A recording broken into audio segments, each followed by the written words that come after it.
मंडळी रामराम, मी सदाशिव आडकीने, राहणार इंजनगाव, तालुका वसमत, जिल्हा हिंगोली। हे आपण बघताय आता रिमझिम पाऊस चालू झालेला आहे आणि हे करवंद सुप्त अवस्थेतून बाहेर निघत आहेत। हे याचं सेटिंग अशा पद्धतीत होतंय। हे पूर्ण असे सुप्त अवस्थेत जातात।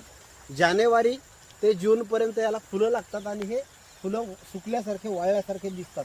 ते आपण बघता हे पूर्ण करवंद आता हे लागलेले आहेत।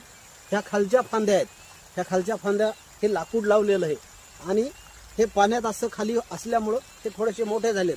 पण हे फळ आणि हे आज रोजी बाहेर निघालेलं फळ हे वन टाइम हार्वेस्टिंग किंवा एकदाच तोडायला येतात। हे आपण बघताय गुलाबी करवंद आहे हे। याची आपण इथं बाग तयार केलेली आहे। तुम्ही बघताय सर्व ही बाग उभा आहे मी इथं आमच्या। तर असा पार बुडापासून पार शेवटच्या टोकापर्यंत हे असा माल लागतो याला आणि घोसानी माल असतो।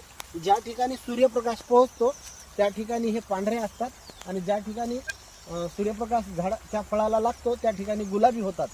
हे असा वाण आहे पांढरा गुलाबी आणि याच्यातूनच एक आपण सदा करवंद नावाचा सुद्धा वाण विकसित केलेला आहे। तसं पाहिलं तर हे कुंपणासाठी खूप छान एक नैसर्गिक कुंपणासाठी एक पर्याय आहे।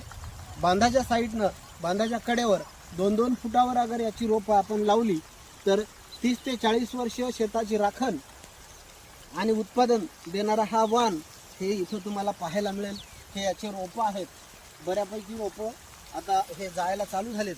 खूप छान असा हा वाण आहे। तुम्हालाही जर तुमच्या शेतात याची बाग तयार करायची असेल किंवा याचं कुंपण तयार करायचं असेल तर तुम्ही आमच्याशी संपर्क साधा। आमचा मोबाईल क्रमांक आहे 9834 01 20 36। धन्यवाद।